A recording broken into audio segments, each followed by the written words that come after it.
दोस्तों, आज की जो कहानी है वो आपका दिल छू जाएगी। आपने सोचा होगा कि बहुत बार सुना भी होगा अपने घर परिवार में या बड़े बुजुर्गों से कि कोई भी बात करो तो संभल के करो, क्योंकि दीवारों के भी कान होते हैं।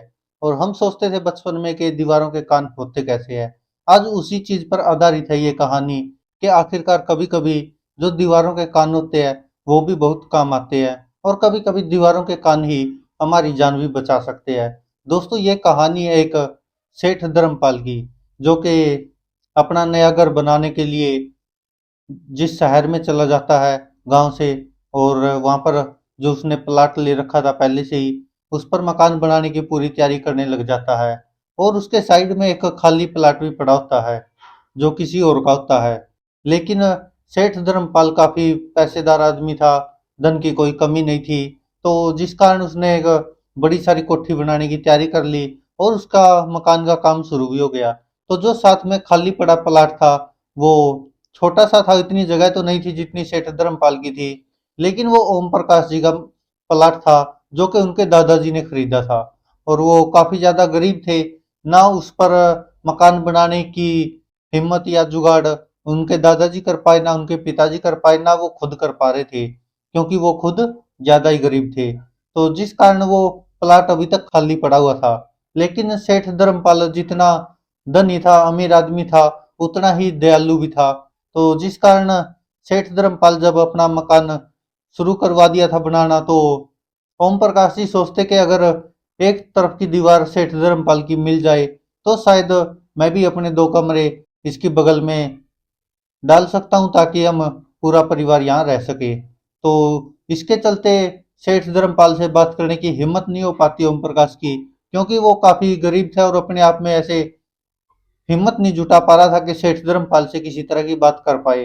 लेकिन सेठ धर्मपाल बिल्कुल विपरीत, जैसा ओम प्रकाश सोचता था वैसा बिल्कुल भी नहीं था। क्योंकि ओम प्रकाश को लगता था कि सेठ धर्मपाल इतना अमीर है तो बहुत घमंडी होगा, क्या पता मेरी बात सुने ना सुने, और सुन भी ले तो क्या पता बेइज्जत करके वापस भगा दे। ऐसा ओम प्रकाश सेठ धर्मपाल के बारे में पहले ही अपने मन में छवि बना लेता है। तो धीरे धीरे मकान बनता जाता सेठ धर्मपाल का, और वह पूरी बड़ी कोठी बनाने के लिए अपना शुरू कर देता है मकान बनाना। तो ओम प्रकाश एक दिन हिम्मत करके अपने घर वालों की जिद पर सेठ धर्मपाल से बात करने के लिए चला जाता है, और सेठ धर्मपाल को बताता है कि सेठ जी, जो आप यहाँ पर कोठी बना रहे हैं इसकी बगल में ही ये खाली पड़ा जो ये मेरा प्लाट है। और मैं भी चाहता हूँ कि अपना रैन बसेरा बना लूं छोटा सा इधर। अगर आपकी एक साइड की दीवार मुझे मिल जाती तो बहुत ज्यादा मदद हो जाती, क्योंकि मैं गरीब आदमी हूँ। लेकिन इतना मेरे पास पैसा है नहीं कि मैं अकेला खुद के दम पर इतना बड़ा मकान बना सकूं। लेकिन मैं दो कमरे ही बनाना चाहता हूँ जिसमें मैं मेरे परिवार के साथ रह सकूं। तो सेठ धर्मपाल सुनकर कहता कि ओम प्रकाश, अगर आप हमारे पड़ोसी है तो फिर हमें भी आपकी मदद करनी चाहिए। इसमें इतना पूछने वाली या हिचकिचाने वाली तो कोई बात नहीं थी। और वैसे भी हम तो अब हमेशा के लिए पड़ोसी बनने जा रहे हैं। तो तुम दीवार तो क्या, अगर और भी कभी मदद की जरूरत पड़े तो बेझिझक मुझे बोल सकते हो। ऐसी कोई बात नहीं है, ये मत सोचना कि मैं अनजान हूँ या आप अनजान हो, क्योंकि अब हम हमेशा के लिए पड़ोसी बनने जा रहे हैं। तो आप बेशक से दीवार का उपयोग कर सकते हैं और अपना मकान बना सकते हैं। और इसके अलावा भी अगर कोई आपको आगे भी भविष्य में कभी कोई जरूरत पड़ती है तो आप किसी और के पास जाने की बजाय आप बेझिझक मुझसे कुछ भी बोल सकते हैं। जिसके बाद ओम प्रकाश काफी खुश हो गया, और खुशी खुशी अपने घर जाता है और घर वालों को भी ये बात बताता है कि जैसा हम सेठ धर्मपाल के बारे में सोच रहे थे वो तो बिल्कुल विपरीत है उसके, और जैसा हम छवि बना रहे थे वैसा तो बिल्कुल भी नहीं है। वो धनवान है, अमीर है, लेकिन बहुत ज्यादा दयालु भी है। और बहुत हमदर्दी दिखाई उसने, और ये तक कहा कि अगर आगे भी कभी जरूरत पड़े तो बेझिझक मेरे पास आ जाना। तो जिसके बाद ओम प्रकाश और उसका परिवार तैयार हो जाता कि हम भी अपना छोटा सा रैन बसेरा सेठ धर्मपाल की कोठी के सहारे बना लेंगे। जिसके बाद मजदूरी भी खुद ओम प्रकाश का पूरा परिवार खुद ही लगा रहता है, मिस्त्री के साथ जो भी मकान बनाने वाला होता है। और धीरे धीरे करके जैसा ओम प्रकाश ने सोचा था वैसा मकान बनता जा रहा था। लेकिन अब उसको उम्मीद हो गई थी सेठ धर्मपाल से। तो उसने सोचा कि एक बार ही तो मकान बनाना जिंदगी में, बार बार तो बना नहीं पाएंगे। तो जिस कारण उसने सेठ धर्मपाल से मदद की उम्मीद लगाई, और एक दिन सेठ धर्मपाल के पास पहुंच गया और कहने लगा कि सेठ जी, आपके पास तो बहुत पैसा है, अगर आप मुझको थोड़ा सा कर्ज दे दोगे तो मेरी मदद हो जाएगी और मैं जल्दी आपके पैसे थोड़े थोड़े करके वापस भी लौटा दूंगा। तो जिसके बाद सेठ धर्मपाल खुशी खुशी ओम प्रकाश को 1 लाख रुपए दे देते हैं और ओम प्रकाश कहता कि जब भी मेरे पास पैसे आएंगे मैं धीरे धीरे करके आपका जो भी ब्याज समेत वापस पैसे लौटा दूंगा। जिसके बाद सेठ धर्मपाल कहते हैं कोई बात नहीं, तू इस्तेमाल कर ले, जब भी हो जाए तब वापस कर देना। जिसके बाद ओम प्रकाश अपनी उम्मीदों से बढ़कर घर बना लेता है और काफी अच्छा बना लेता है। जिसके बाद ओम प्रकाश और उसका परिवार बहुत खुशी खुशी रहता है और सेठ धर्मपाल की भी कोठी काफी बड़ी बन गई और जितनी विशाल कोठी थी उतना ही विशाल हृदय सेठ धर्मपाल का था। जिस कारण ओम प्रकाश और सेठ धर्मपाल की अच्छी दोस्ती भी हो गई थी। तो कुछ दिन बाद क्या होता कि सेठ धर्मपाल रात को आवाजें सुनाई देता है, ऐसे लग रहा था कि जैसे किसी की चिल्लाने की या रोने की आवाज आ रही हो। तो सेठ धर्मपाल का घर काफी ऊंचा था कोठी, तो वो छत पर जाकर देखता कि बगल की छत पर ओम प्रकाश और उनकी पत्नी आपस में कुछ बातें कर रहे हैं और ओम प्रकाश की पत्नी जोर जोर से रो भी रही थी, जिसकी आवाज सेठ धर्मपाल तक पहुंच रही थी। और फिर सेठ धर्मपाल अपनी जो बगल की दीवार थी, एक ही दीवार थी क्योंकि, और आवाज सुनाई भी दे जाती थी, तो सेठ धर्मपाल दीवार के कान लगा के उनकी बातें सुनने की कोशिश करता है। तो आवाजें आ रही थी और ओम प्रकाश और उसकी पत्नी आपस में सलाह कर रहे थे कि अब हम कैसे कर्जा चुकाएंगे, क्योंकि हमारे ऊपर 1 लाख का कर्जा है और भी शायद इधर उधर से कर्ज उठा रखा होगा ओम प्रकाश ने मकान बनाने के लिए, क्योंकि उसके पास खुद के पास तो ऐसे इतने पैसे थे नहीं। और ओम प्रकाश का शायद जो वो काम धंधा करता था वो भी खास नहीं चल पा रहा था।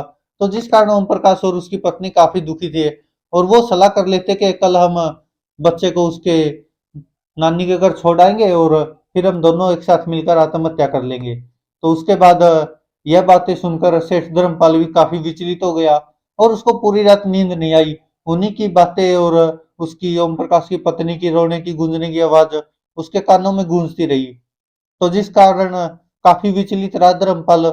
और उसके बाद फिर सुबह होते ही शेष धर्मपाल इरादा बनाता कि अगर मैं ओम प्रकाश की मदद करूं तो वो इतना खुददार है कि वो मदद लेगा नहीं, और जिस कारण मैं ओम प्रकाश की मदद कर नहीं पा रहा। तो उसके बाद फिर सेठ धर्मपाल इरादा बनाता और सोचता कि मैं खुद ही उनके घर जाकर उनसे बात करके आऊंगा, क्योंकि अब ओम प्रकाश उसके पास तो आएगा नहीं। और ओम प्रकाश की हिम्मत भी नहीं थी, क्योंकि वो पहले ही 1 लाख रुपए का कर्ज ले चुका था और चुकाने के लिए अब उसके पास पैसे भी नहीं थे। तो जिसके बाद सेठ धर्मपाल अपनी हिम्मत सी बढ़ाते हुए ओम प्रकाश के घर जाकर पहुंचता है और ओम प्रकाश से बोलता कि भाई ओम प्रकाश, तेरे से कुछ बात करनी है। तो ओम प्रकाश भी घबरा जाता कि सेठ से 1 लाख रुपए लिए हुए कर्जे पे और वो वापिस भी करने हैं, लेकिन मेरे पास तो पैसे है नहीं। तो जिस कारण ओम प्रकाश हाथ जोड़ते हुए जमीन पर बैठकर पूछता कि हाँ जी सेठ जी। तो धर्मपाल उसको कहता कि जमीन पर मत बैठो, मेरे को तुमसे कुछ काम है और मैंने किसी से सुना कि तुम अपना मकान बेचना चाहते हो। जिसके बाद ओम प्रकाश सोचता कि मैंने तो ये बात कहीं पर चलाई भी नहीं है और ना किसी को कभी कही है, तो इसको सेठ को क्या हो गया कि जो ये मकान के बारे में ऐसी बातें कर रहा है। तो धीरे धीरे फिर बातें बढ़ती जाती है। तो सेठ धर्मपाल कहता कि मेरा एक और बेटा जो 3 साल में वापिस घर आएगा, तो मैं चाहता हूँ कि तुम मुझे ये मकान बेच दो अपना, और या फिर ऐसे कर लो, मुझे डर है कि तुम ये मकान किसी और को ना बेच दो, इसलिए ऐसे कर लो कि तुम मुझे ये मकान अपना दे दो और इसके बदले 2 लाख रुपए ले लो।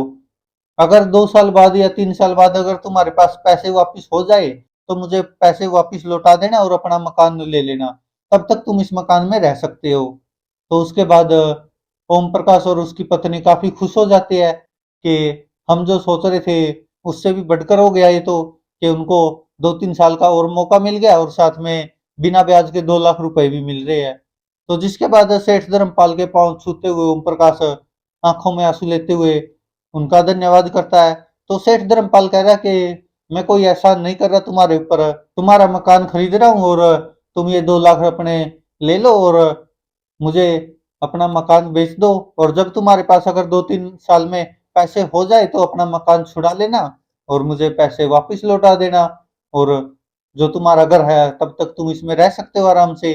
उसके बाद सेठ धर्मपाल उनसे विदाई लेते हुए चला जाता है, और जिसके बाद ओम प्रकाश और उसकी पत्नी खुशी खुशी वापिस रहते हैं, और वो तब तक ओम प्रकाश का काम धंधा भी अच्छा चल पड़ता है। और 2 साल बाद फिर ओम प्रकाश सेठ धर्मपाल के वो 2 लाख रुपए भी चुका देता है, और जो 1 लाख कर्ज लिया हुआ था वो भी चुका देता है, लेकिन सेठ धर्मपाल उससे ब्याज नहीं लेता। जिसके बाद सेठ धर्मपाल कहता है कि ओम प्रकाश कभी भी कोई भी बात हो तो हम पड़ोसी हैं और जिंदगी भर के पड़ोसी है, कभी भी कोई मुसीबत आए तो मुझे याद जरूर कर लेना। उसके बाद ओम प्रकाश और उसका परिवार खुशी खुशी रहता है। दोस्तों, वैसे तो कहा जाता है कि शायद आपके पड़ोस में भी, अड़ोस पड़ोस में होगा कोई ऐसा पड़ोसी।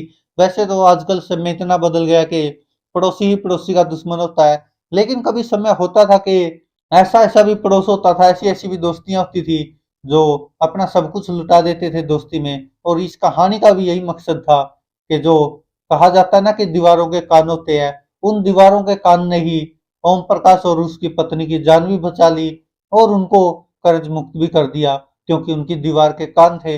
और शायद उसी वजह से ये संभव हो पाया। अगर उनकी दीवार के कान नहीं होते तो शायद सेठ धर्मपाल तक ओम प्रकाश की बेचैनी, ओम प्रकाश की जो ओम प्रकाश का दर्द था वो पहुंच भी नहीं पाता, और शायद सेठ धर्मपाल भी कुछ नहीं कर पाता। दोस्तों, आप क्या कहते हैं इस पर? अपनी राय कमेंट बॉक्स में जरूर दीजिएगा। क्या आपके आसपास भी ऐसा कोई पड़ोसी है? धन्यवाद।